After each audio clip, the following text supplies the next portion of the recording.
Alors cette fois-ci je vous fais une vidéo, mais c'est pas une vidéo habituelle, c'est une vidéo avec pour répondre aux questions qui reviennent souvent sur Facebook Messenger ou sur YouTube. J'ai sélectionné deux questions, j'en ai pris une en pré-opération, donc avant l'opération, et une deuxième question post-opération, après opération. Donc la première question en pré-opération c'était est-ce que l'anesthésie est douloureuse? Et la deuxième question en post-opération, c'est quelle période il faudra attendre pour passer incognito et que ça ne se voit pas que vous êtes fait transplanter. Donc pour la première question, pour l'anesthésie, moi avant de me faire opérer, c'était la partie que je craignais le plus. J'avais lu des forums où les gens se plaignaient, disaient qu'ils avaient vraiment eu mal à ce moment-là, ça faisait mal à l'anesthésie. Donc moi j'y suis allé en me disant voilà, hein, c'est le prix à payer, on va avoir mal pendant cette période, mais bon, ça vaut le coup certainement. J'ai eu la bonne surprise qu'ils avaient un système d'anesthésie par pression. Donc ça ressemble à un gros stylo, je vais vous la mettre en photo, voilà. Un gros stylo qu'ils prennent en main avec je pense un système de ressort, hein, je ne sais pas exactement comment c'est fait, je ne l'ai pas démonté, avec de l'anesthésie dedans. Donc ils vous appliquent ça au niveau du crâne et ils injectent l'anesthésie directement. C'est quasiment indolore. Moi je ne savais pas trop ce qu'ils faisaient. Je sentais juste qu'il y avait quelque chose qui s'était passé, qu'il y avait du liquide qui avait été injecté. C'est pas douloureux, on sent rien et ça endort le crâne. Ils endorment le crâne de cette façon.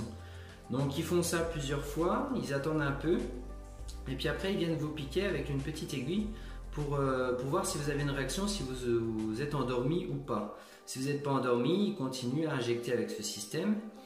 Et dès que vous ne sentez plus, ils y vont à l'aiguille. Mais cette fois-ci, vous ne sentez plus rien. Donc moi, je vais vous dire que niveau anesthésie, j'ai rien senti. Et je trouve que vraiment le système est super. Donc je pense que c'est une belle évolution à ce niveau-là.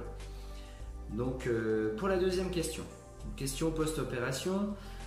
Combien de temps il faudra attendre pour que les gens ne se rendent pas compte que vous êtes fait transplanter. Donc là, il faut être patient.